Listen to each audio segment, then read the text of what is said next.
Zaitun itu akan dibina dan tidak akan dibubarkan. Proyek senilai 28 sekian triliun itu dicairkan dulu sebesar 10, sekian triliun. Ternyata BTS-nya itu, tower-towernya itu tidak ada. Soal motif biar nanti dikonstruksi hukumnya, karena itu sensitif, mungkin hanya boleh didengar oleh orang-orang dewasa. Iya, Anda itu seakan-akan selalu membuat dalil agar orang percaya, itu salah secara hukum.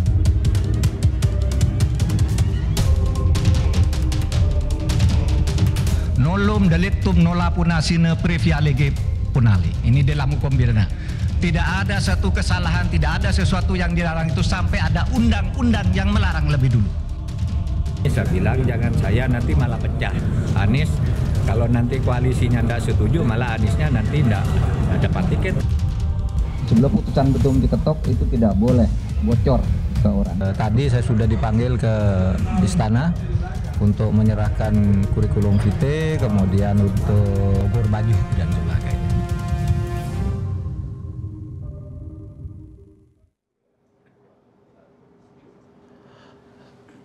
Pemirsa, kita bertemu kembali di program wawancara eksklusif Karni Ilyas. Malam ini saya mendapat tamu kehormatan Bapak Menko Polhukam, Bapak Mahfud MD. Selamat malam. Selamat malam Bang Karni. Pak Menko. Salaman dulu. Pak Menko semakin hari saya lihat bukannya semakin tenang, semakin sibuk. Ya begitulah. Jadi kalau waktu muda masih lebih santai, justru udah tua Makin sibuk. makin sibuk. Ya. Dan di akhir-akhir jabatan di kabinet sekarang justru tambah banyak tugas Pak Mahfud. Tugas baru. Ya. Dan saya lihat udah jadi task force untuk kasus per kasus. Makanya saya bikin judul malam ini Mahfud MD dari kasus ke kasus. Dari kasus ke kasus. Kreatif juga nih judulnya. Pak Menko. Iya Bang. Pak Menko yang paling rame pekan-pekan ini nggak ada lain Zaitun. Ya. Walaupun ditinggai sebentar oleh JIS, tapi isu kembali lagi ke Zaitun. Ya. Ternyata masalah ini rumit juga, nggak sesederhana yang kita lihat. Di sini banyak sekali tuduhan terhadap Panji Gumilang. Ya. Baik hubungannya dengan NI dan kalau zaman dulu ya TI segala, tapi mungkin NI yang kena. NII. Tapi belakangan juga masih ada bunyi-bunyi itu. Ya. Terus soal uang, sehingga saya berkesimpulan ini lebih uang yang jadi motif, tidak motif yang politik, tidak juga motif mau mengembangkan ajaran baru, walaupun ajaran barunya banyak yang dianggap nyeleneh ya, seperti salam Ibrani dan janji-janji Ibrani, Ya. kemudian juga sholat yang di luar kelaziman lah, imam di depan perempuan, di belakang baru makmum laki-laki, dan ada imam yang pakai pengawal itu baru kali ini saya lihat di seluruh dunia. Iya. Sampai sejauh mana sampai hari ini Pak Mahfud? Karena orang menunggu-nunggu apa ini putusan pemerintah. Ya. Udah dibilang bahwa udah naik ke penyidikan, bukan lagi penyelidikan. Tapi tersangkanya juga belum ada. Ya. Dulu. Sebelum berangkat ke sini, saya baca kritik gitu dari seorang pengamat, Ray Rangkuti. Saya heran kok Mahfud MD begitu sering bicara soal Al-Zaitun. Nah, karena setiap ketemu orang wartawan ya ditanya kayak gini nih, sudah siang malam ditanya kan pasti jawab gitu kan. Karena dalilnya itu kalau saya repetition is the best communication and the best communication is solution kan gitu. Jadi ya sudah ditanya jawab lagi, tanya jawab lagi, apalagi setel berulang-ulang gitu. Nah itu Bang Karni. Jadi kalau ditanya sekarang sampai apa? Kasus yang pertama itu kan sudah sampai penyidikan. Ya sudah dinaikkan ke penyidikan. Di dalam SPDP sudah disebut inisial tersangkanya gitu. Tetapi itu tentu masih dalam proses administrasi, yaitu kasus penistaan agama atau penodaan agama yang diajukan oleh masyarakat. Nah, pemerintah sekarang juga mengajukan 2 hal baru kepada polisi, yaitu masalah dugaan pencucian uang. Karena uang yang beredar di sana banyak, ada 367 rekening, sekurang-kurangnya dari itu 256 itu atas nama Panji Gumilang pribadi, dan 33 itu atas nama Al-Zaitun, itu yang masih aktif ya. Nah, keseluruhan rekening itu ada yang sudah tidak aktif juga, seluruhnya berjumlah 367 rekening dan 145 itu bergeraknya cepat sehingga kita bekukan. Berapa perputaran uang dari itu? 16 triliun lebih. 16 triliun lebih. Sehingga kita hentikan, dan karena itu operasionalnya mungkin diperlukan dari dana itu, kita menentukan 4 hari yang lalu kita boleh itu dibekukan, tapi boleh mengambil 10% setiap hari. Nah 10% itu ternyata besar, puluhan miliar, dan ngambilnya tiap hari, sehingga nanti bisa habis tuh kalau tidak dibuat cara baru. Nah kita akan membuat cara baru itu cat gitu, kalau di cut off gitu ya, itu kan harus ada tersangkanya dulu. Ini kan baru penyidikan. Nah ini terus diambil nih tiap hari ya, mau habis nih. Tadi saya buat kebijakan baru, udah dipotong aja maksimal 5%, tapi 5% kalau dari ratusan juta udah berapa? Itu bisa habis dalam waktu sekian hari. Iya, 5% 20 hari lah. Iya bisa habis kan itu. Nah itu yang, ya tapi hukum begitu kan, kita tidak boleh menutup sembarangan kan. Itu alasannya kan analisis dulu kita hentikan. Nah itu baru uang. Ada lagi soal tanah. Tanahnya itu menurut berita-berita yang tersiar luas itu 1.200 hektar. Ya, dengan catatan 200 hektar atau 200 sampai 300 hektar untuk kompleks pesantren, 1.000 hektar untuk pertanian dan macam-macam gitu ya. Untuk kerja, mungkin orang pesantren, mungkin masyarakat dan sebagainya. Nah, ini juga Bang Karni diduga ya pencucian uang juga diduga. Oleh sebab itu kami dari hasil analisis sekarang kami tingkatkan ke pemeriksaan. Ya, kan biasanya di PPATK itu analisis dulu, LHA namanya, lalu sesudah itu pemeriksaan ke lapangan kalau ada mencurigakan. Pemeriksaan terhadap 295 sertifikat hak milik atas nama Abdus Samad ya. Panji Gumilang itu sebanyak 107 sertifikat dan seterusnya untuk anaknya, untuk istrinya, dan untuk orang-orang yang didekat terkait dengan keluarga ini. Nah sekarang sedang dalam pemeriksaan. Tentu masih banyak yang bisa ditemukan dari itu, tapi ini sekedar untuk memulai hukumnya, yaitu di situ nanti akan ada pidana penipuan, pidana penggelapan, lalu pencucian uang, pelanggaran undang-undang yayasan dan sebagainya, nanti masuk di sini tindak pidananya. Belum nanti tindak pidana yang lain yang masyarakat sudah mulai melaporkan. Ini uang dari mana? Nah itu yang sedang dianalisis. Nanti akan, kalau kami boleh buka nanti kan kalau sudah di pengadilan. Salah satu misalnya ada uang dari seseorang bernama X gitu, jabatannya gubernur NII. Pengirim X, jabatan gubernur negara Islam Indonesia, itu ada dan tidak kecil. Nah itu ada. Kami analisis ini siapa dan apa gitu. Dan untuk apa? Dan untuk apa kan gitu. Artinya apakah orang itu mengirim itu untuk mencuci uang kotor di tangan dia? Ya, bisa saja. Atau justru pencucian itu terjadi setelah jadi milik si Panji Gumilang. Ya, Kan nanti bisa ini begitu. sedang Kalau diperiksa. tanah dari siapa? Kenapa? Tanah yang ribuan hektar itu dari siapa? Lah itu yang sekarang karena baru ditemukan namanya kan ini dari BPPN resmi nih kita minta. Nanti kan tinggal dicari dulu nih belinya dari siapa dan dengan uang apa, cara bayarnya bagaimana, itu namanya pemeriksaan nanti ke lapangan.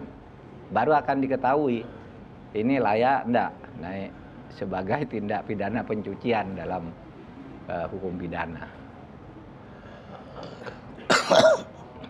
Kalau penistaan agamanya dalam bentuk apa? Penistaan agama itu tidak dilaporkan oleh pemerintah. Pemerintah. Itu majelis orang, saya kira orang bernama Imam Supriyanto atau siapa itu yang melaporkan penistaan agama. Yang itu biarlah dan ya itu yang sudah memenuhi syarat untuk disidik berdasar 3 undang-undang yang saya dengar. Apa itu? Undang-Undang Nomor 1 Tahun 1946 tentang peraturan hukum pidana. Lalu Undang-Undang ITE yang masih berlaku sekarang dan KUH pidana pasal 156A yang dulu berasal dari PNPS 165. Gitu. Penistaan agama lah. Iya. Itu bentuk konkretnya seperti apa yang dianggap penistaan? Ya kalau samalah pengetahuan saya dengan Bang Karni. Artinya itu sudah yang saya dengar karena saya bukan yang menginformasikan ke polisi, yang saya dengar dari media Panji Gumilang ini telah kalau menurut Undang-Undang Nomor 1 PNPS 65 itu membuat penafsiran yang diumumkan ke publik yang menyimpang dari penafsiran dan keyakinan pokok agama yang bersangkutan. Nah misalnya begini, apa penafsiran itu? Misalnya dikatakan bahwa Al-Quran itu bukan firman Tuhan. Iya, bukan firman Tuhan. Dikatakan begini, qala Rasulullah fil Qur'anil Karim. Kalau itu berkata Rasulullah di Quran. Sebenarnya kalau bahasa Arab itu tipis sih. Kalau dikatakan qala Rasulullah minal Qur'anil Karim malah tidak apa-apa. Berkata Rasulullah yang diambil dari Al-Quran. Tapi ini di dalam Rasulullah di dalam Al-Quran. Nah itu secara akidah gitu. Ya menurut teman-teman di Majelis Ulama yang konon fatwanya sore ini udah disiapkan untuk itu. Sudah jadi saya dengar. Iya sudah jadi saya dengar. Cuma tapi kita belum. tidak ikut-ikut ya ke penistaan agama itu. Kalau yang dibilang atau yang kita lihat di TV lah, dia sholatnya campur aduk laki perempuan, Iya. imamnya perempuan, Iya. itu masuk dalam pelanggaran pidana enggak? Itu termasuk yang dilaporkan, tetapi memenuhi syarat apa tidak? Kalau itu sifatnya penafsiran, mungkin sulit membuktikan. Tetapi kalau itu dianggap sebagai penyimpangan dari aturan, kan sholat itu sudah diatur oleh Nabi. Karena Al-Quran hanya mengatakan bersolatlah kamu. Bagaimana cara sholat? Ikutilah saya, kata Nabi. Nah, Nabi tidak melakukan itu, sehingga itu juga bisa dianggap sebagai menyimpang dari ajaran yang pokok, faham yang pokok yang menjadi akidah karena itu. Ya. Dan termasuk pelanggaran pidana juga kan? Iya, itu termasuk yang dilaporkan dan dianggap itu sudah disidik. Makanya dipanggil ahli-ahli agama. Ya itu semua kan pidana umum baru kan? Ya. Nah, sekarang bagaimana dengan pidana khusus? Yang dia dianggap terlibat NII dan sampai hari ini juga masih ada yang menuduh dia itu. Jadi begini ya, urusan dia terlibat NII dan di backing oleh beberapa pejabat itu memang ada sejarahnya. Al-Zaitun ini dulunya memang pecahan NII Ya. Jadi berdiri Komandemen Wilayah 5 Negara Islam Indonesia itu organisasinya kuat sampai ke berbagai wilayah di Indonesia. Itu dibangun tahun 85 dan membaiat beberapa orang lah ya. Itu dulu menurut catatan itu memang operasi intelijen. Operasi intelijen karena NII itu banyak, lalu dibentuk NII juga yang dikandangkan oleh pemerintah. Ya, bisa dikendalikan lah. Iya, agar bisa dikendalikan untuk melawan NII yang bersebar di luar gitu. Ya. Nah, tetapi kemudian Panji Gumilang itu pada tahun 95-96 gitu berubah arahnya. Tidak lagi bersama teman-temannya sehingga banyak teman-temannya yang keluar.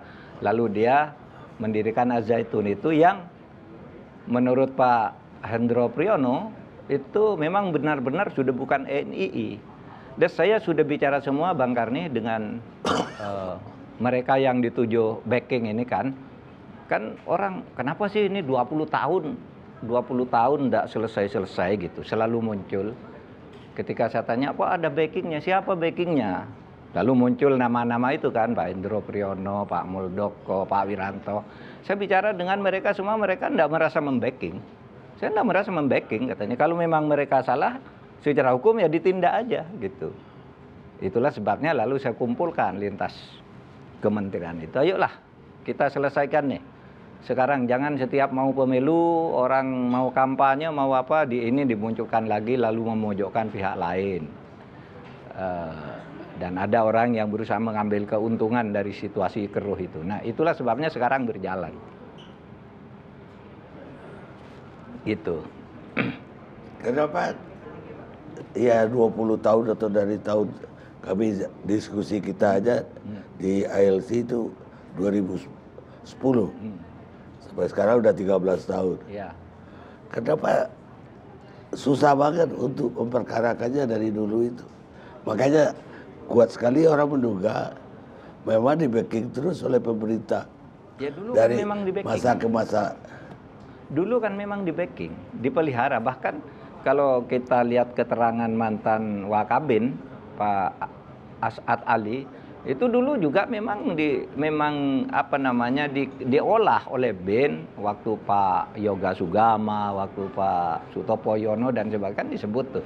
Dan itu memang itu kayak dikandangkan gitu maunya agar NII itu berubah dan sesudah pada tahapan Pak Hendro Priyono Ketua BIN, Kepala BIN tahun 2021 itu menurut Pak Hendro Priyono itu memang sudah bukan NII, sudah betul-betul tidak ada hubungannya dengan NII. Itulah sebabnya Pak Habibie datang sebelum itu kan meresmikan gedung. Bahkan menurut catatan yang saya peroleh dari Gubernur Jawa Barat, informasi yang saya dengar dari Gubernur Jawa Barat, catatannya belum saya dapat, Pak Habibie itu memberi bantuan 1,2 T waktu itu.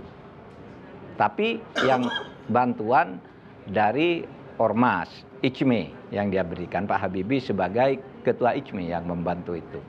Nah, itu yang terjadi karena ini mau betul-betul dirangkul untuk NKRI gitu. Tapi kan kemudian ada tindak-tindak pidananya yang kemudian sekarang kita dengar ya. Ya, mudah-mudahan bisa cepat menemukan format hukum yang akan masuk ke peradilan pidananya. Kan ini masih terus diolah kan. Yang saya tadi yang Bapak bilang bahwa uangnya diambil selama ini 10% per hari. Ya. Berarti itu nggak lama dong. Iya dong. 10 hari aja udah habis. 10 hari bisa habis. Kenapa? Dan kita tidak punya jalan lain kan, ya, tidak tapi boleh. kan kalau untuk administrasi kan tidak perlu segede itu, miliaran per hari. Iya. Terlalu besar saya lihat dibuka kerannya itu. Dan yang kedua, kalaulah itu dicurigai sebagai hasil kejahatan pidana, sebetulnya hukum acara udah mengizinkan itu betul-betul disita. Iya, kan yang mencurigai baru PPATK ini. Di kantor polisi kan baru dibentuk tim untuk memulai penyelidikan. Itu pun saya belum tahu apa timnya udah terbentuk apa belum gitu. Tapi kita sudah sampaikan informasinya ke Mabes Polri. Ini sekian 145 rekening yang kita bekukan gitu. Mungkin sekarang malah perlu kita kejar lagi. Ini yang diambil 10% ini mengalir kemana ini? Pastilah, pasti dikejar. Itu kan di PPATK ada jalur-jalur untuk mengejar itu ya. Pasti disalurkan ke rekening mana. Bahkan di situ yang terjadi di dalam analisis itu misalnya dari pengiriman dari rekening Panji Gumilang ke rekening Panji Gumilang juga. Gitu. Rekening ini ekonomi ini nanti dikirim lagi ke sini gitu seperti ngicok gitu. Itu hasil analisis yang sementara ini ada. Ya itu tuh bikin kabur lah gitu. Iya, bikin kabur. Dan itu perputarannya 16 triliun, enggak main-main itu. Lebih besar dari sebuah kabupaten kan anggarannya. 16 triliun. Kabupaten yang paling maju sekalipun enggak sebesar itu kan. Iya, kalau pidana khusus tadi kita dapat berapa saksi itu. Ya. Yang orang dalam sampai wajahnya di blur semalam. Ya. Dia mengaku bahwa masih terus sama NI. Tapi itu tergantung penyidikan nanti dari polisi. Dan kalau itu semua terbukti, Pak Mahfud pertimbangannya apa? Bahwa itu tidak akan dibubarkan, tapi akan dijadikan akan dibina lah. Ya ini sendiri. Kami begini sebenarnya ada cerita tanggal 24 Juni itu karena semua akan ragu ini mau apa, siapa yang akan mengkoordinir, siapa macam-macam gitu. Saya ambil alih. Saya panggil BIN, Polri, Kemdagri, Kementerian Agama, Kemumhan, Gubernur Jawa Barat. Saya pimpin rapat tanggal 24. Kesimpulannya pada waktu itu tegas semua. Ini harus dibekukan pesantren. Gitu. Kemudian Panji Gumilangnya dipidanakan, pesantrennya harus dibekukan, diambil alih. Tegas begitu kan semuanya. Tapi ketika saya diskusi dengan Pak Presiden, kita disadarkan. Saya duduk satu heli dengan Pak Presiden, lalu bicara itu. Kata Pak Presiden, ya hati-hati kalau membekukan pesantren. Selama ini kita tidak pernah membuka pesantren. Gitu. Apakah kalau pidananya Pak Presiden setuju ditindak pelanggar pidananya, tapi kalau pesantrennya hati-hati. Karena kalau dibekukan terus hak konstitusional santri dan murid itu bisa akan terlantar. Mereka mungkin bisa aja kita mau pindah, kalau enggak mau gimana, gitu kan. Dan kita punya cerita tentang Ngeruki yang melahirkan Abu Bakar Basir.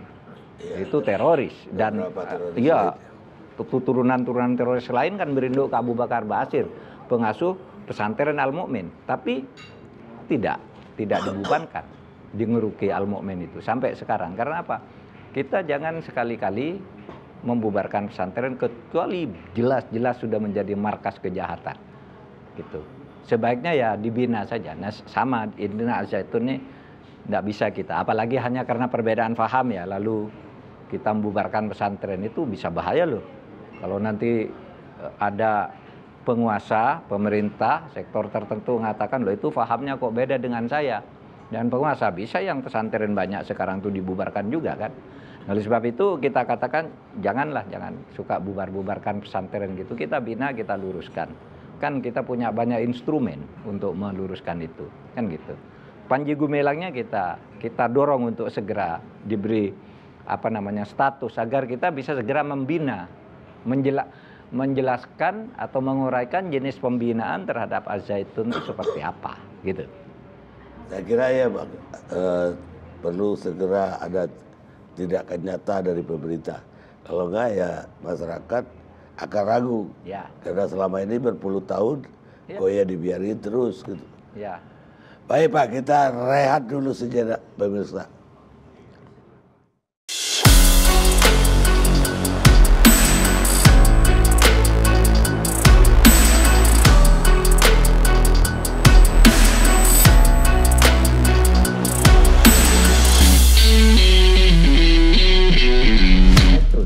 Itu akan akan dibina dan tidak akan dibubarkan. Nolom delictum nola puna sine previa lege punali. Ini dalam hukum pidana. Tidak ada satu kesalahan, tidak ada sesuatu yang dilarang itu sampai ada undang-undang yang melarang lebih dulu.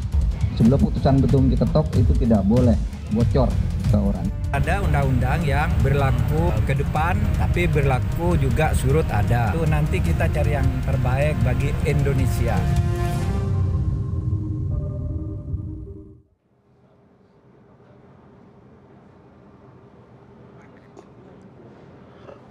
Pemirsa, kita lanjutkan obrolan kita malam ini. Pak Menko, satu lagi itu kerjaan Pak Menko yang juga besar dan saya kira masih jalan. Iya, Itu korupsi BTS BTS. dengan tersangka Menteri Infokom Kominfo Jody Plate. Iya. Dari yang Bapak ketemukan, apa yang baru dalam kasus ini? Selain dari korupsinya 8T, towernya nggak ada sama sekali. Ini kan berani banget. Dan itu dari tahun 2010 kalau nggak salah dia. Iya, saya tidak tahu banyak ya. Saya kan hanya PLT Menkominfo, tidak menangani kasusnya. Jadi saya pun tahu peristiwa ini kan 19 Mei lalu ketika sedang di Riau, tiba-tiba ada berita Menkominfo ditahan, diperiksa terus ditahan. Nah 2 hari kemudian tiba-tiba saya diumumkan sebagai PLT gitu. Jadi kasusnya itu sendiri saya tidak mengikuti dalam karena saya sebagai PLT itu hanya mengendalikan manajemennya saja. Saya pada waktu itu hanya langsung mengangkat irjen yang baru untuk mengawasi itu semua. Kemudian mengangkat juga dirut PT Bakti yang terlibat korupsi itu, karena PT Bakti itu sebagai satu unit bertanggung jawab langsung kepada menteri itu menguasai 67% anggaran seluruh Kominfo. Jadi besar sekali. Ini bukan swasta murni. Bukan, itu miliknya Menkominfo. Dia yang mengelola seluruh proyek-proyek itu melalui PT Bakti ini.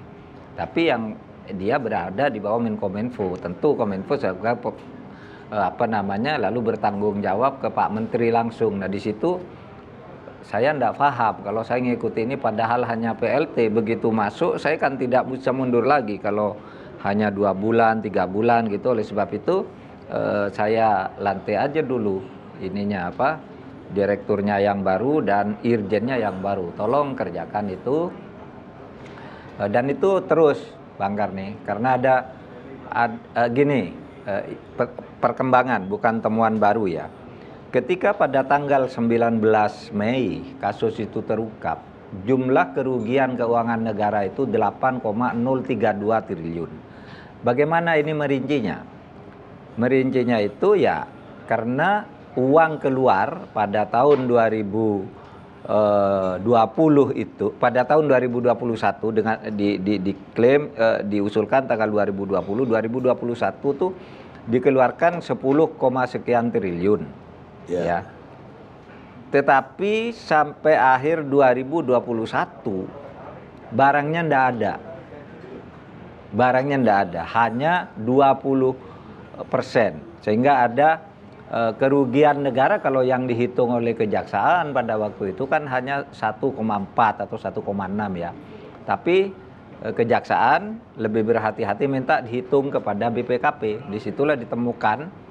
Dan BPKP sudah melakukan peninjauan ke lapangan, ditemukan bahwa barangnya tidak ada, artinya tidak jauh dari yang diinginkan, dan anggaran itu udah habis, sudah keluar, udah dibayarkan semua, padahal mestinya harus pakai termin-termin begitu kan, ya kan, tapi sudah dibayarkan semua, barang malah tidak ada. Itulah sudah dihitung 8,032 itu. Nah, Bang Karni sekarang sesudah 2 bulan peristiwa, hampir 2 bulan peristiwa itu berlalu. Laporan terakhir yang saya terima itu kan minta oleh Presiden diteruskan, sebisa mungkin teruskan. Tapi kasus hukumnya terus juga. Per kapan itu korupsi dihitung, per tanggal 19 Mei misalnya ditetapkan sebagai tersangka, dihitung dari titik itu kerugian 8,2 T. Ini terus berkembang. Berkembangnya berapa? Sekarang laporan terakhir kepada saya sudah selesai 77%. Dari 77% itu yang sudah dikoreksi dan sudah bisa beroperasi, sudah ada jaringannya, itu 46%. Jadi sudah ada perkembangan kerugian itu. Karena memang diduga itu kan biayanya dalam perhitungan tuh kira-kira ya 3 kali lipat dari harga yang normal. Artinya kalau korupsi itu belum habis uangnya kan bisa diberikan dengan barang-barang baru juga kan. Sehingga bisa terpenuhi sampai 77% itu. Jadi gitu. Kemajuannya pesat sekali sekarang ini. Pesat. Dari barang nggak ada, iya, jadi 77%. Iya, jadi 77% sekarang. 46% sudah diperiksa benar. Jadi ini tinggal kelanjutannya. Mungkin sekarang udah lebih lagi gitu. Ada yang ajaib bagi saya. Iya. Itu tiap tahun itu BPKP kan memeriksa harusnya. BPKP? Iya. Enggak. Jadi begini, itu masalahnya yang juga lalu saya bongkar. BPKP itu tidak boleh masuk ke kantor pemerintah untuk memeriksa tanpa permintaan menteri yang bersangkutan atau tanpa diminta oleh penegak hukum, oleh polisi, oleh KPK atau oleh kejaksaan. Nggak boleh. Yang minta gitu itu hanya ada 2 kementerian konon ya. Satu Kementerian PUPR, setiap ada proyek tuh minta dihitungkan dulu ke BPKP sehingga lebih selamat lah dari skandal-skandal gitu. Hah? Lebih aman. Lebih juga. aman. BUMN dalam kasus-kasus tertentu minta dulu ke BPKP. Kemendikbud juga dalam kasus-kasus tertentu yang sensitif minta didamping oleh BPKP. Jadi lebih aman. Nah, Kominfo itu setiap mau masuk enggak boleh. Kami enggak minta gitu. Begitu jadi kasus BPKP masuk karena diminta oleh Kejaksaan Agung. Kejaksaan Agung juga enggak mau ceroboh kan. Saya nuduh sendiri enggak bisa, tolong dihitungkan, malah jadi naik gitu. Dalam perhitungan kerugian negaranya itu. Tapi berani sekali, artinya ya itu kan bodong semua arti. Ya, ya. Bukan dikorupsi dari anggaran 30% diambil. Ya. Enggak begitu kan? Enggak. Ini diturunkan semua uang itu lalu dibagi-bagi dulu. Iya, sapu rata. Saya ini bukan hasil temuan saya, tapi informasi yang masuk ke saya memang uang itu dikeluarkan dulu semua untuk satu keperluan yang diproyeksikan bulan Juli ini akan kembali gitu, sehingga masuk lagi. Ada yang bilang begitu, tapi lihat nanti aja di pengadilan. Maksudnya apa? Untuk modal sesuatu? Iya, untuk modal sesuatu, gedung atau apa gitu, tetapi diperkirakan Juli akan balik gitu, entah dari mana, sehingga nanti tetap mengikuti terminal-terminal. Tapi sebelum Juli udah ketangkep dulu. Nah, saya sendiri sebenarnya sudah mendengar ditetapkannya penyidikan terhadap Kominfo BTS ini, saya sudah mendengar bulan puasa, sebelum bulan puasa, bahwa Kejaksaan Agung sudah memutuskan itu. Cuma kok sampai bulan puasa pertengahan kok enggak ada kabar. Saya bilang ke teman-teman ini, kalau sudah jelas ada bukti pendahuluan, tidak boleh dihalangi untuk dijadikan tersangka, saya bilang. Karena kalau enggak, itu bisa yang dianggap menghalang-halangi penegakan hukum, benar kena hukum tuh yang minta ini ditahan karena alat buktinya udah cukup gitu. Sehingga pada bulan Mei itu ya 3 minggu lah setelah selesainya bulan puasa itu kan lalu muncul kasus ini. Lalu dipanggil, lalu jadi tersangka gitu. Nah, jadi ini memang sudah permainannya sudah agak lama kelindannya ini. Ini kemana aja uang ini sebenarnya? Saya tidak tahu. Saya tidak tahu. Dari hasil pemeriksaan? Oh, kalau dari hasil pemeriksaan kan jelas tuh masuk ke vendor ini, disubkontrakkan lagi, disubkontrakkan lagi gitu hasil temuannya. Tapi saya tidak biasa baca yang begitu terlalu jelimet, rumit, bukan kerjaan saya. Udahlah, biar kejaksaan. Saya juga tidak ingin tahu siapa-siapa pelakunya. Ada sih yang datang ke saya membawa daftar, ini Pak pelakunya, ini dapat sekian, oh kamu ke kejaksaan aja, ini bukan urusan saya bilang. Urusan saya itu manajerial dan saya tidak ingin tahu siapa namanya. Nanti jaksa kan yang mengungkap di pengadilan, saya bilang. Ya kalau jadi isu jadinya bahwa ini mengalir ke partai-partai politik. Semua kebagian, kira-kira begitu. Ya isunya begitu, tapi saya tidak tahu dan tidak masuk ke situ. Saya kan bukan penegak hukum. Sudah masuk ke penegak hukum ya silahkan dilacak. Nanti penegak hukum kan bisa melacak itu semua. Kejaksaan menurut saya cukup profesional sampai saat ini untuk mengungkap itu. Dan kabarnya juga sudah ada yang dibuat di media, juga masuk ke lembaga-lembaga agama. Semacam sumbangan. Iya, ke gereja. Ke gereja dari jadi pelatih. Mungkin ke masjid kali ya, nggak tahu juga saya. Karena saya di Kominfo itu hanya pelaksana tugas memegang fungsi ke tata pemerintahannya dulu. Soal keuangannya dan sebagainya itu tadi. Saya sudah bilang Anda kepada Irjen dan Kepala Dirut Bakti, Anda loh yang bertanggung jawab ini. Saya tidak akan pernah tanda tangan satupun surat yang berisi perintah mengeluarkan uang, saya bilang. Sampai dari kejaksaan jelas mana yang boleh dikeluarkan, mana yang tidak. Jadi Pak Menko tetap menolak bahwa ini hubungannya karena Nasdem mencalonkan Anies jadi presiden. Kalau saya menolak keras itu bohong lah. Dari mana? Itu kan sudah lama. Sebelum Anies ribut-ribut kan sudah muncul kasusnya. Iya kan? Kan pertengahan Mei tahun 2022 itu kan sudah meledak. Karena pada waktu gini loh. Tahun 2021 barang harus ada. Ternyata tidak ada barang itu. Lalu mereka minta perpanjangan sampai Maret, boleh diperpanjang. Nah April ternyata belum ada, maka Mei meledak. Belum ada hubungannya dengan Anies, belum apa. Dan itu sudah lama sebenarnya. Itu hanya dikait-kaitkan aja, tidak ada.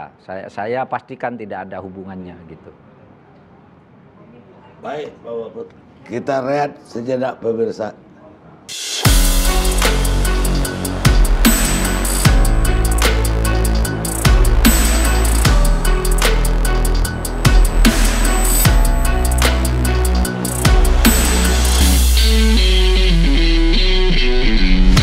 Itu akan dibina dan tidak akan dibubarkan.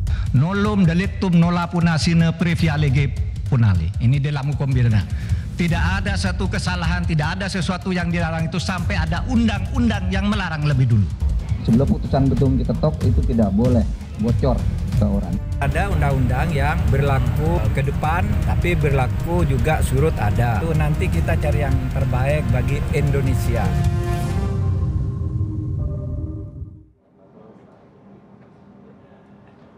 Pemirsa, kita lanjutkan diskusi kita.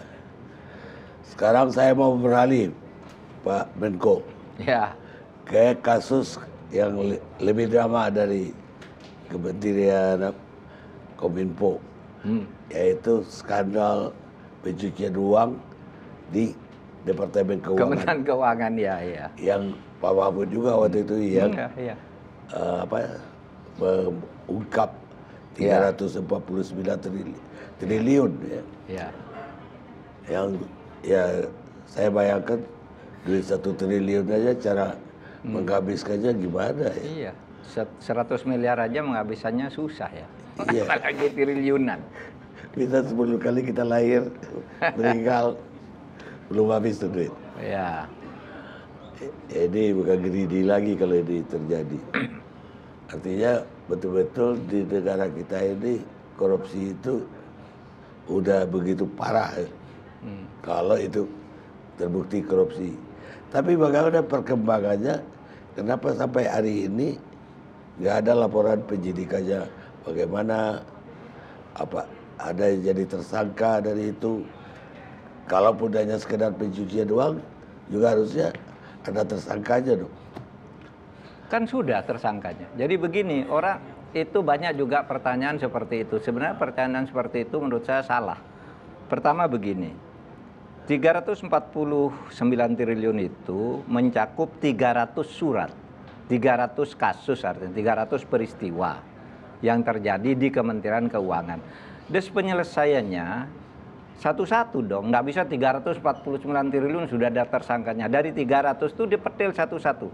Rafael Alun sudah masuk kan, kemudian pejabat yang dari Makassar itu udah masuk kan dalam kaitan-kaitan ini. Oh, kaitan itu. Iya kaitan kalau dong. kita Kan pencucian uang di Kementerian Keuangan bukan satu paket 349, itu terbagi ke dalam 300 transaksi. Ya, 300 transaksi. Misalnya Bang Karni mengimpor emas jadi. Pajaknya itu kalau emas jadi itu 5%.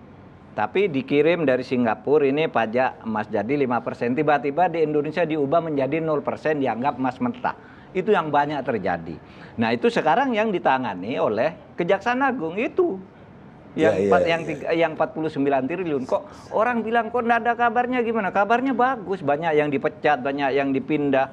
KPK sudah mengumumkan sesudah pengumuman itu kami sudah menindak 26 triliun, iya kan? Itu kan terpecah-pecah itu 349. Nah, orang yang tidak ngerti atau sengaja pura-pura tidak ngerti untuk meremehkan persoalan, mengaku kok hilang jadinya, cuma jadi panggung aja. Nggak ada panggung, ini terus jalan. Dan kami punya tim yang ini terdiri dari orang-orang yang kritis. Yang jadi perhatian utama waktu itu kan yang 189 triliun kan? Iya. Yang emas itu? Iya. Itu SB pelakunya ya. Itu di dalam tim kami, tim ahli. Memang itu benar terjadi dan memang itu belum selesai. Dan itu nanti akan diupdate ke masyarakat hal yang seperti itu. Jadi ini tidak ada yang main-main. Ini sungguhan dan sudah banyak yang ditindak sekarang.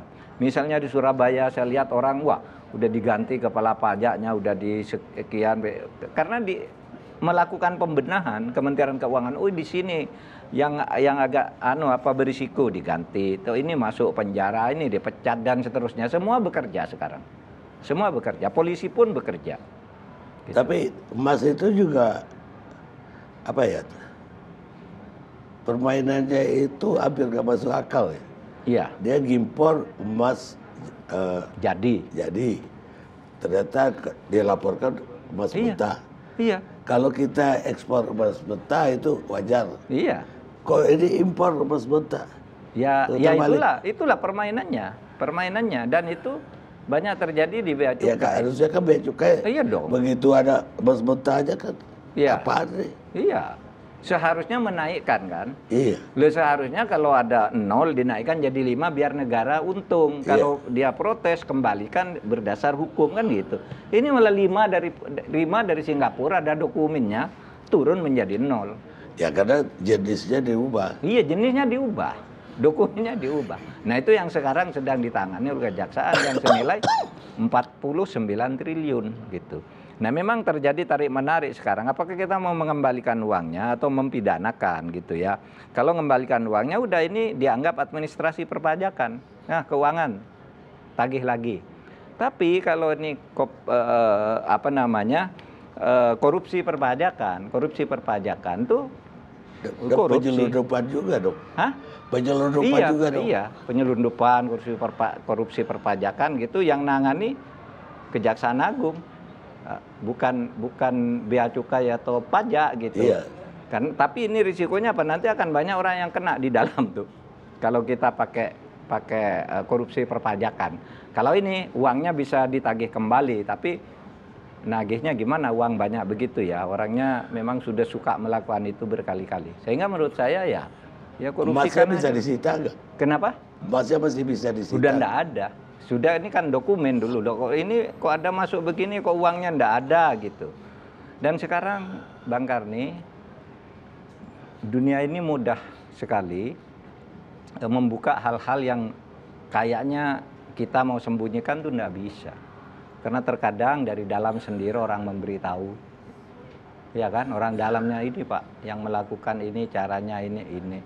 BPK sendiri memberitahu ini, udah susah mengelak, kecuali melakukan perombakan total untuk memperbaiki. Ya kita sekarang ini udah kayak dalam akuarium kalau menurut saya. Iya, makanya saya bilang jangan mimpi Anda tidak ketahuan kalau melakukan itu. Dari dalam sendiri cepat keluar kok. Kalau ada rapat apa gitu yang sifatnya rahasia, sebelum kita keluar orang di luar sudah tahu. Wartawan sudah tanya, Pak, kok ada keputusan begini? Padahal tadi tertutup rapat itu. Nah, apalagi kasus yang menyangkut uang begitu, ada temannya yang sebelah tidak kebagian, itu kok dapat banyak, saya tidak kebagian. Padahal kantornya sama misalnya. Nah, itu tuh membuka semuanya. Dan itu yang kemudian kita temukan, kita analisis di PPATK. Gitu. Ya ada PPATK, KPK, laporan pajak kita juga. Nah, itu bikin transparan jadi. Iya. Gak ada yang bisa disembunyikan. Iya. Jadi sekali lagi saya ingin katakan ke masyarakat, tidak ada yang berhenti dari 349 triliun. Sudah banyak ini yang diciduk gitu. Tapi itu memang tidak satu paket, terpecah-pecah dilakukan si A, si B. Contohnya si Alun itu kan, dulu hanya katanya hartanya 56, itu pun dianggap pencucian uang, berkembang lagi sampai sekian ratus miliar gitu. Itu kan pencucian uang. Ya, kalau yang enggak, terjadi, dan Alun itu masuk di dalam 300 surat yang kami kirim itu, masuk di situ. Saya kira itu cuma hal ini yang gengnya lain. namanya pencucian uang kan Alun, lalu A, B, C, D, E ini tidak ditindak. ya. Baru Alun karena ketangkap peristiwa itu kan. Peristiwa NAL lagi. Nah itu makanya saya katakan ini dong, kalau memperbaiki ini semua ditindak yang jelas gitu. Nah kita memang memilih jalur hukum internal. Ketika rame di DPR kan kita serahkan DPR, ayo dong kalau DPR mau bongkar bentuk pansus. Nggak berani mereka, udah kembali ke dalam, ayo hukum kalau ke dalam, kan gitu aja. Gitu yang kita lakukan.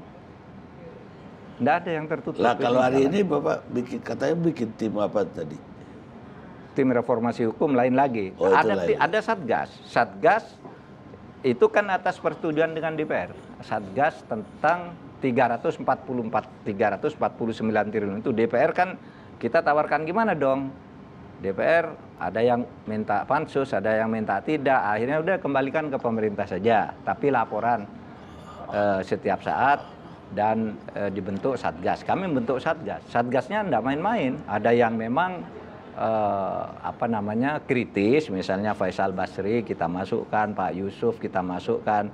Tapi juga ada nama Pak Yunus Husen, Pak macam-macam lah, agar semua pendapat itu bisa tersaring dengan objektif tanpa menistakan seseorang, tapi kita ingin menegakkan hukum. Itu tadi dibentuknya. Kenapa? Tadi dibentuk. Udah lama, udah 2 Juni.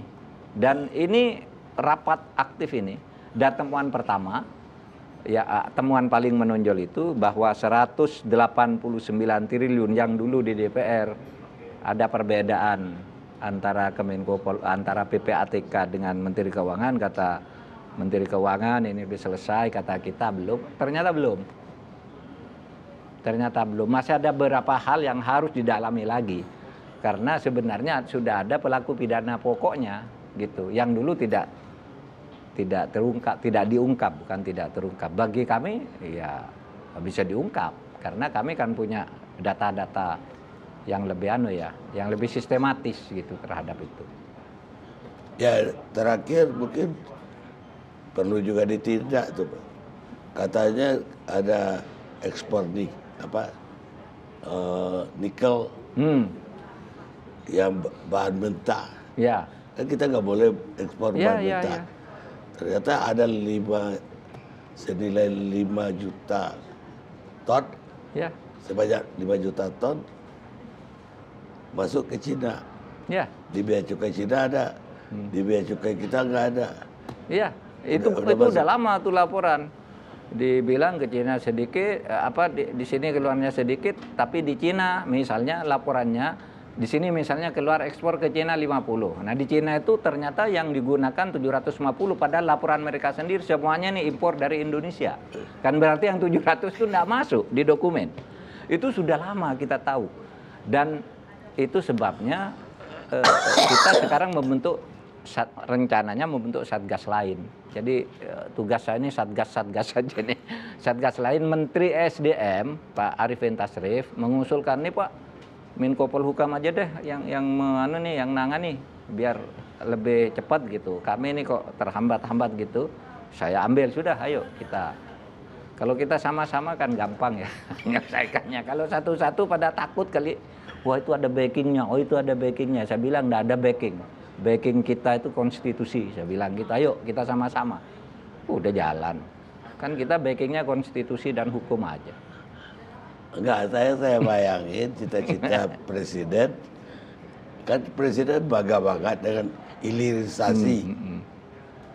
Ternyata dibohongin para penyelundup-penyelundup. Dibohongi para penyelundup, dan mafia dari kita sendiri juga banyak. Itulah sebabnya kami membentuk Satgas, karena laporan-laporan indikasinya melibatkan si A, si B, siapa backingnya dan sebagainya itu masuk, tapi tidak ada yang berani menindak. Kalau sama-sama kan nanti berani menindak si A, si B. Kayak TPPU tuh, tindak pidana perdagangan orang, berapa tahun tuh tidak pernah bisa diungkap, gitu kan?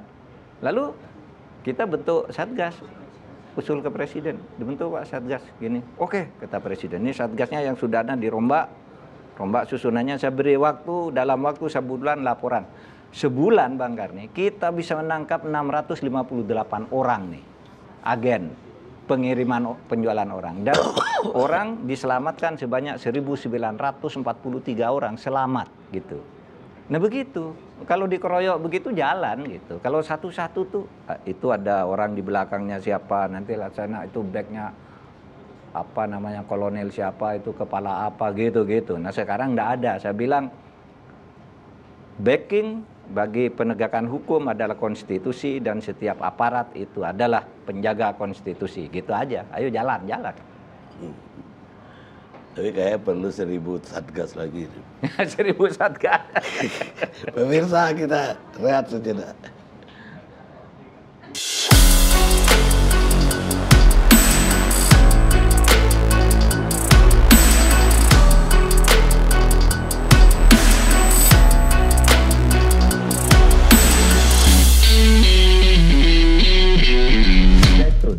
Itu akan dibina dan tidak akan dibubarkan. Nolom delitum nola punasine previa lege punali. Ini dalam hukum pidana. Tidak ada satu kesalahan, tidak ada sesuatu yang dilarang itu sampai ada undang-undang yang melarang lebih dulu. Sebelum putusan Ketum diketok itu tidak boleh bocor ke orang. Ada undang-undang yang berlaku ke depan, tapi berlaku juga surut ada. Itu nanti kita cari yang terbaik bagi Indonesia.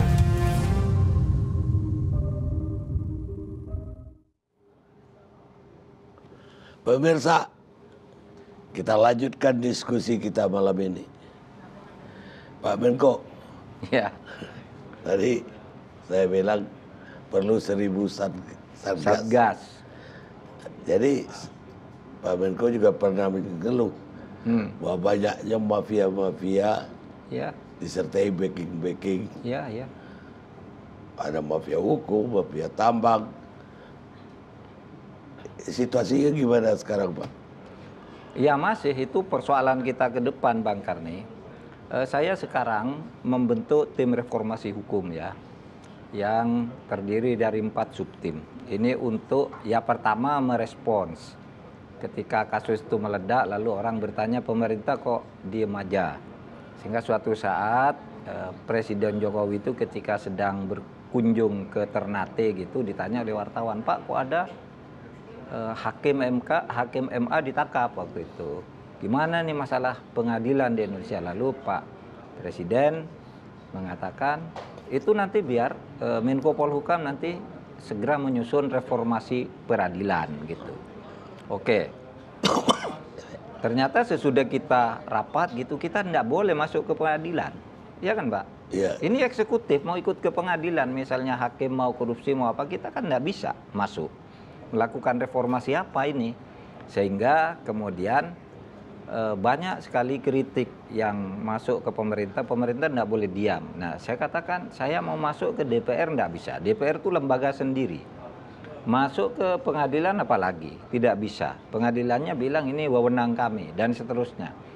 Nah tanah yang lebih gila ini lagi tanah loh Bang Karni, tanah tambang itu mafianya luar biasa. Gitu, dan banyak backing di situ gitu. Backingnya coba kalau misalnya ada satu perkara ditangani oleh aparat penegak hukum, misalnya ya aparat penegak hukum si A gitu, ini sudah jelas salah, ini laporannya masuk pelajari, kita akan kirim orang ke sana, kirim orang nyelidiki. Sebelum kita sampai Ini petugasnya udah dipindah. Sehingga ketika kita sampai, Pak, sudah pindah Pak yang ngurusi kemarin. Kami enggak tahu menahu gitu. Itu banyak sekali. Ada juga, ya itu karena mafia itu. Mudah sekali memindah orang gitu. Padahal memindah itu kan berarti dari pusat Iya, kan? dari pusat dong, ada backingnya juga, kan ada mafianya di atas juga. Sehingga saya katakan kepada mereka, ya Anda yang suka ngeritik, ayo dong bantu. Kalau cuma menemukan masalah kayak gitu, saya jago, saya bilang. Saya bisa semua. Ini masalah Indonesia, ini, yang saya ini dosen. Dosen itu kan gampang membuat rumusan masalah ya. Ketika menyusun skripsi, disertasi kan minta apa masalahmu. Nah itu jago saya. Tapi ketika membuat metodologi itu tidak mudah. Nah, saya kumpulkan semua, tolong dibuatkan metodologi. Buatkan roadmap untuk menyelesaikan masalah ini. Maka reformasi peradilan, reformasi hukum agraria. Nah, agraria itu lagi, hati-hati. Bang Karni, Anda punya tanah enggak pernah ditengok gitu, tiba-tiba tuh sudah berpindah ke orang lain. Iya. Banyak sekali, banyak itu. Ketika mau diperkarakan lalu ke pengadilan aja, di pengadilan kalah, malah yang punya, yang dihukum gitu. Orang yang jadi korban tuh yang masuk penjara. Lu gimana nih hukum kita kok kayak gini? Kita bentuk lalu tim pencepatan reformasi hukum. Memang ada yang sinis, itu apa buat itu gitu. Misalnya seperti Pak Amin Rais, itu apa mau memaksa-maksa pemerintah baru. Lu siapa mau memaksa? Saya bilang reformasinya itu sudah ada gitu. Kalau ini nanti memang perlu peta jalan, nih peta jalannya. Karena reformasi itu udah 20 tahun itu saja masalahnya, enggak bergerak kan. Karena enggak bisa peta jalan. Misalnya begini, Bang Karni. Orang mengatakan untuk menyelesaikan korupsi di legislatif harus diadakan perubahan undang-undang bidang politik, undang-undang partai politik akan begini. Itu semua orang tahu, itu masalahnya. Tapi ketika kita akan datang ke DPR, ayo kita ubah dong undang-undang bidang politik, mereka tidak mau. Terus gimana caranya? Tidak bisa kan kita? Kalau kita mau mengubah, ini rancangan undang-undang, mau diubah, DPR-nya tidak mau. Tidak masuk ke prolegnas, dianggap ini tidak penting dan sebagainya. Kita kan tidak bisa membuat undang-undang sendiri. Dalam banyak hal begitu. Nah, saya katakan aja dong, kalau kita mau memperbaiki negara ini, tolong saya dibuatkan peta jalan. Saya yang kerja. Kalau peta jalannya sudah ada. Kalau cuma masalahnya begini, harus membuat undang-undang ini, undang itu, saya tahu, saya bilang. Saya tahu. Tapi gimana caranya agar DPR mau bahwa undang-undang ini penting? Kan itu. Kalau kita menganggap penting lalu di voting di DPR kita kalah gimana? Kan gitu. Nah, cara-cara gitu yang harus kita cari peta jalannya gitu. Kalau cuma mengeluh gitu semua orang tahu. Terus orang-orang yang suka ngeritik dan punya kasus dibawa ke tempat saya tidak selesai lah, saya jadikan tim dia. Tolong carikan gimana caranya saya menindak ini, gitu aja. Maka ada tim reformasi hukum itu yang sekarang alhamdulillah sudah bekerja dan mulai menemui titik-titik terang gitu ya. Karena masalahnya tuh kan sudah ada, tinggal peta jalannya aja yang belum. Iya, tapi mentoknya nanti di backing lagi. Iya, di backing lagi dan mentok di legislatif lagi, lalu hancur di pengadilan lagi. Oleh sebab itu, saya mau nepini, coba Anda bayangkan tuh, Indosurya itu menggelapkan uang anggota koperasi itu triliunan, bebas, dihukum 0 katanya. Iya. Loh, saya bilang, saya eksaminasi terbuka siarkan ke publik bahwa ini hakimnya salah, ininya salah gitu. Bersamaan dengan itu kita banding, betul dihukum 18 tahun. Sekarang ini Indosurya itu Henry Surya dihukum 18 tahun, sekretarisnya 12 tahun, denda 15 miliar dan seterusnya. Tentu nasabahnya itu urusannya nanti dengan Kementerian Koperasi kan, bukan dengan saya. Kan banyak yang nagih ke saya juga ini. Gimana Pak uang koperasi kami itu sudah dihukum loh. Ke Kementerian Koperasi itu ada aturannya. Saya bilang. Indosurya itu tersangkanya itu masih di dalam negeri. Iya sekarang udah ditahan sekarang. Oh, udah ditangkap. Saya kemarin ketemu kejaksaan, gimana tuh? Awasi saya bilang. Jangan sampai dia keluar. Katanya diawasi tiap minggu ditengok ada di situ. Katanya ya sudah bagus saya bilang. Soalnya duitnya gede banget. Wah iya gede banget. Ratusan orang, mungkin ribuan. Iya, ratusan triliun. Enggak, orang yang ketipu ribuan. Oh iya, yang ketipu ribuan. Yang ketipu ribuan. Dia dibebaskan ya enaknya. Kita bilang cari kasusnya lagi. Di mana-mana kita perkarakan lagi. Dibuka lagi di anu, terus bersamaan itu kita langsung banding hukum 18 tahun sekarang. Tapi kan masih banyak aja orang yang bertanya, gimana kabarnya Indosuria itu? Udah, saya bilang. Sudah tuh, ditengok aja sudah ada di penjara sekarang. Besok itu. Iya, saya suruh tengok aja kalau enggak percaya, saya bilang. Baik pemirsa, kita rehat lagi sejenak.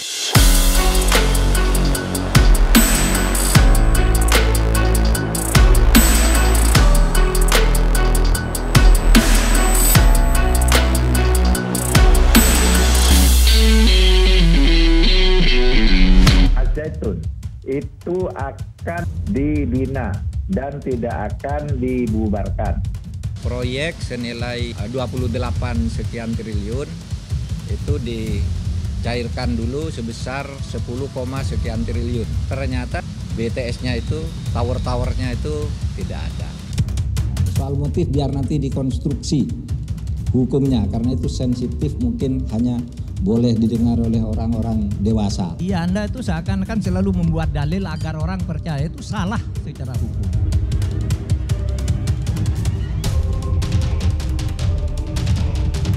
Nolum delictum nola puna sine previa lege punali. Ini dalam hukum pidana.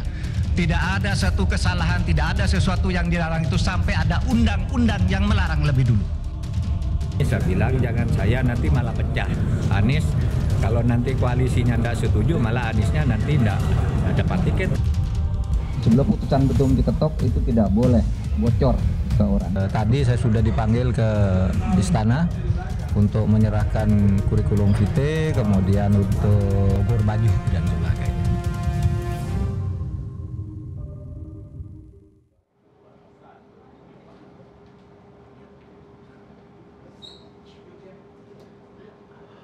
Pemirsa, kita lanjutkan diskusi kita. Pak Menko, Iya. dari semua tindakan-tindakan atau langkah yang Pak Menko perbuat tadi, Pak Menko melihat bagaimana pelayanan penegak hukum terhadap pencari keadilan sekarang ini. Karena kan keluarga orang selama ini ngadu, melapor nggak di-follow upin, kalau nggak viral nggak dilanjutkan. Ya. Gimana Pak Menko lihat? Ya itu juga yang sering yang harus dijawab. Dikatakan kalau tidak viral tidak ada keadilan, no viral no justice gitu ya. Iya. Tapi sebenarnya enggak juga. Pertama kalau dari sudut saya Pak Mahfud tuh kalau bertindak kalau sudah viral gitu. Lah kalau enggak viral kan saya enggak tahu. Wong itu kerjaan di daerah-daerah. Itu ya kan dari mana saya tahu kalau tidak viral kan tidak tahu. Viral pun kalau urusan sepele, kadangkala orang dianiaya suaminya, mertua diusir mantunya, itu ngadunya ke saya semua coba. Katanya ini penegakan hukum gimana? Kan begini, kalau tidak viral itu berarti kasusnya berjalan normal. Ya, kasusnya berjalan normal. Yang viral itu yang tidak normal naik. Nah oleh sebab itu saya sering mengatakan polisi tidak usah kecil hati. Polisi itu ribuan, puluhan ribu pekerjaannya setiap hari, tetapi mungkin 2 hari sekali muncul satu kasus. Yang 9.999 kan tidak berkasus, kan gitu kan? Kalau mau jujur ya, di sini aja Bapak, kita nih di sini, di sana ada polisi sekarang, di sana ada, di sana. Semua menjaga kita dan kita aman-aman saja, gitu kan? Baru ada yang viral 1-2 kasus dari puluhan ribu yang diurus itu. Satkernya polisi itu kan ribuan sampai ke tingkat desa kan. Dan kita aman nih negara ini.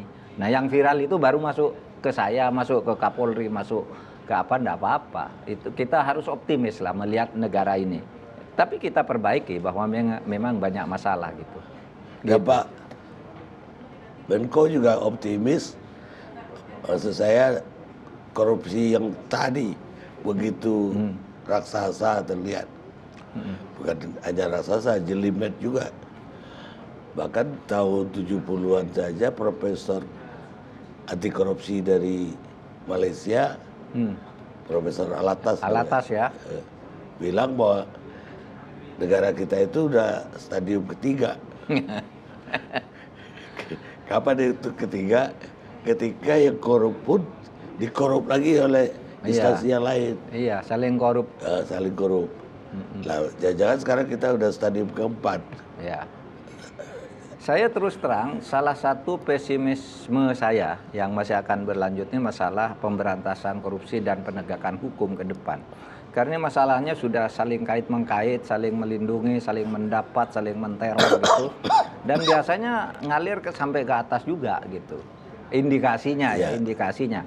Dan kalau indikasi disampaikan, atas harus menyelesaikan, padahal atas juga ada masalah di situ, kadang-kala mandek di situ. Nah, sementara orang seperti saya kan tidak punya kewenangan pro justisia, iya kan?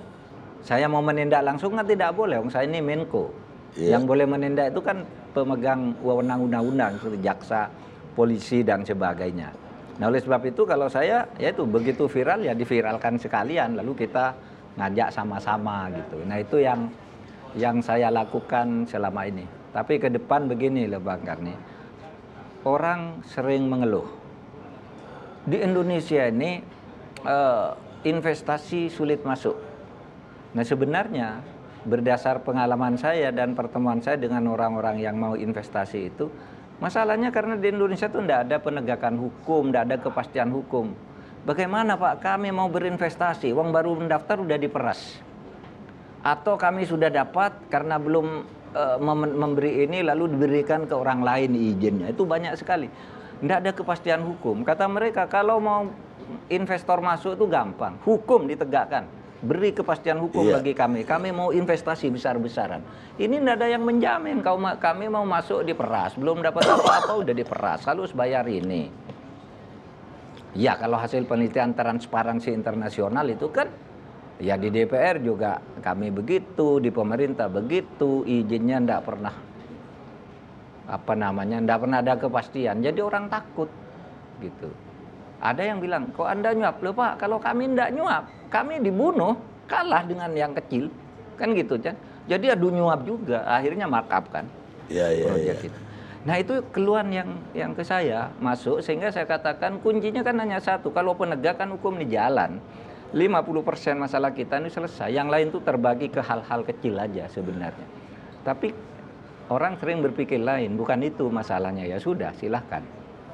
Kalau itu dianggap bukan masalah. Bagi saya penegakan hukum tuh 50% selesai, 50% sisanya ad hoc. Gitu loh cara menyelesaikan masalah ini. Tapi mari kita lihat. Mudah-mudahan ke depannya bagus lah. Ya, karena ini udah tahun terakhir ya dari kabinet Pak Mahfud, sesuai janji Presiden juga. Mungkin pelanggaran HAM berat juga akan ditagih itu. Iya. Jadi itu juga ya, saya jelaskan ya.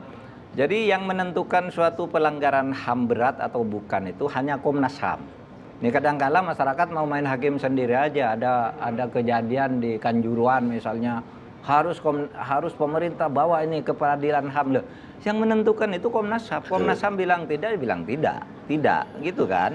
Kan gitu. Komnas HAM itu apa? Pelanggaran HAM berat itu kalau melibatkan aparat secara terstruktur, sistematis, masif. Kalau konflik seperti terorisme itu bukan pelanggaran HAM berat, itu kejahatan berat. Jadi beda lagi cara memahaminya. Nah gini Bang Karni, pelanggaran HAM berat masa lalu itu ada 12. Yang sekarang mau dibawa ke pengadilan tidak bisa. Selalu kalah. Sudah kalah terus gitu. Padahal undang-undang mengatakan bawa ke pengadilan. Mau lewat KKR itu, Komisi Kebenaran dan Rekonsiliasi, itu undang-undangnya dibatalkan. Sehingga pemerintah sekarang, Pak Jokowi bikin kebijakannya, udahlah daripada nunggu-nunggu ikuti, kita santuni dulu korbannya. Soal pelakunya itu pengadilan nanti. Pengadilan silahkan sesuai undang-undang. Tapi yang jadi korban ini kan banyak. Terutama di luar negeri ya, ex-Mahid itu. Dulu mahasiswa yang disekolahkan oleh Bung Karno, lulus tahun 65 atau sesudah itu tidak boleh pulang. Itu banyak. Dan kemarin kami undang 2 orang coba, Pak, kenapa kamu kok? Ya saya sudah lulus nggak boleh pulang, kan gitu kan? Padahal saya nggak tahu ada PKI itu apa, ini apa. Saya disekolahkan di situ, lalu nggak boleh pulang, paspor dicabut gitu. Termasuk selalu saya contohkan Pak Habibie kan masuk gitu Pak, nggak boleh pulang dulu. Oh iya? Iya, dia ambil doktor tahun 65 lulus, masternya lulus tahun 63, masuk ke doktor 65 lulus. Begitu dia lulus meletus G30S, peristiwa 65. Nggak boleh pulang dia. Baru Pak Harto kunjungan ke Jerman tahun 74 ketemu. Rudi, kamu kok ada di sini? Ya Pak, saya tidak boleh pulang. Kenapa? Ya ini, karena ada peristiwa itu semuanya dianggap komunis gitu, akhirnya diajak pulang kan. Bisa jadi presiden coba. Dan yang begitu itu masih banyak sekarang di luar negeri. Nah kita pelakunya, kita tidak urus sekarang, biar DPR, Kejaksaan Agung, dan Komnas HAM selesaikan itu. Tapi yang korban ini harus kita kembalikan haknya. Banyak yang di luar negeri itu yang nangis loh, saya ingin mati di Indonesia. Saya ingin mati dalam status bahwa saya ini warga negara Indonesia. Itu banyak yang sekarang. Nanti saya akan keliling ke sana nemui mereka. Karena mereka tidak terlibat, tidak tahu apa-apa. Mereka sekolah. Itu Bang Karni. Baik Pak, ke depan ini kita mau pemilu lah. Ya. Baik pemilihan presiden maupun legislatif. Maka juga pemilihan Pemda tingkat 2, tingkat 1. Calon presiden sudah kelihatan. 3. Itu paling kurang. Tapi yang nggak kelihatan, yang belum kabur ini cawapres. Ya. Artinya tarik menariknya, tukar tambah aja kayaknya susah juga. Masa tiga-tiganya nggak ketemu jodoh? Belum ketemu jodoh ya. Ya biar dinamikanya berjalan. Baik. Tapi ada wacana ini Gibran mau jadi cawapres. Pak Menko kan dulu pernah di Mahkamah Konstitusi. Ya. Apa beralasankah undang-undang batas minimum usia presiden dan cawapres dengan usia sekarang ini Diuji ke Mahkamah Konstitusi gitu. Menurut saya itu sudah merupakan hasil diskusi dan pemikiran yang panjang dan sudah puluhan tahun saya kira, syarat untuk menjadi presiden dan wakil presiden dengan umur minimal tertentu. 40. Ya 40. Tapi apapun kalau itu mau dipersoalkan, itu sebenarnya wewenang legislatif menurut saya. MK itu sebenarnya tidak boleh menentukan batas usia yang sifatnya open legal policy, sama dengan menentukan berapa sih jumlah anggota DPR, 575, yaitu keputusan DPR. Mengapa 575? Ya karena keputusan DPR, MK tidak boleh ikut-ikut gitu ya kan. Orang tidak boleh gugat ke situ. Sama dengan soal umur, masa kerja dan sebagainya. Itu harus diatur dengan baik dan ketat, tetapi bukan MK yang menentukan. Gitu. Oh harus balik ke legislatif. Iya dong, itu legislatif. Kalau MK ngadili hal yang sifatnya yang begitu-gitu nanti tidak ada terlalu banyak kerjaan dia. Masalah substansi konstitusinya akan dilanggar. Tapi kita lihatlah nantilah itu dibawa ke MK kan sekarang. Ya lagi tidak apa-apa gitu. Itu haknya juga orang mengajukan gugatan itu ke MK. Diuji lah ya. Ya. Gitu. Baik. Saya salah satu orang yang mencalonkan Pak Menko itu jadi wapres. Oh gitu. Lah. Tapi saya dengar Pak Menko sampai hari ini masih semua calon masih menolak, saya dengar. Benarnya begitu atau enggak? Enggak tahu saya. Kalau Pak Menko aja yang menolak katanya. Ya memang kan begini. Ini kan belum waktunya ya datang dan itu semua sifatnya penjajakan, ibarat orang lempar bola. Bagaimana kalau Pak Mahfud dengan ini, bagaimana kalau dengan saya dengan itu. Ya saya katakan saya tidak bisa menjawab itu karena pertama saya harus menjawabnya kalau ditanya resmi. Ada surat atau dipanggil gitu gimana, nah, baru saya jawab.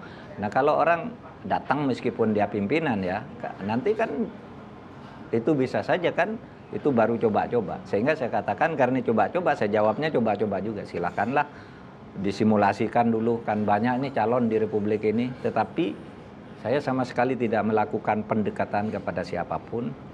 Nggak enak, biar itu partai politik saja yang mengolah gitu. Sehingga saya lebih pasif di bidang begitu. Saya bekerja aja. Gitu Bang Karni. Kalau tidak jadi wapres, habis tahun ini, habis apa namanya kabinet sekarang ini, Pak Menko mau kemana? Saya pernah menulis biografi saya, judulnya Mahfud MD Mengalir. Saya ngalir aja, karena Tuhan itu menurut saya sudah menentukan. Tahun ini kita akan kemana, tahun ini berhenti di mana dulu, terus kemana lagi, itu Tuhan. Itu ada dalilnya di dalam Al-Quran tuh, surat Ar-Ra'd ayat 17. Itu mengalir, manusia itu mengalir berdasarkan kehendak-kehendak aliran air yang diciptakan oleh Tuhan. Dan saya Bang Karni sudah 23 tahun berturut-turut ada di Jakarta, sementara kerjaan pokok saya di Jogja. Menurut saya panjang ini, 23 tahun, tidak banyak orang yang seangkatan saya berpolitik sampai sekarang masih aktif di politik. Menurut saya ingat ya ada Bu Mega sudah pasti ya lebih lama. Tapi yang lain tuh biasanya datang dulu, pergi duluan. Ada yang datang di tengah sampai sekarang. Nah, saya dari awal sampai sekarang.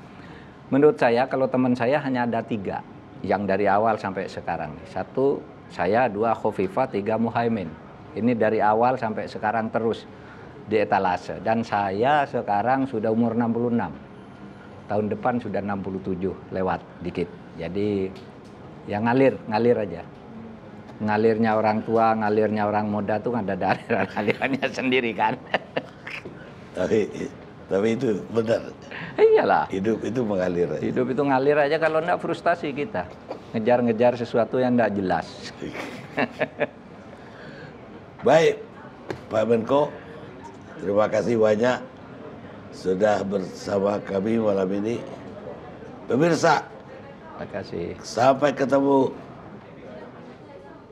di program wawancara eksklusif Karni Ilyas yang akan datang.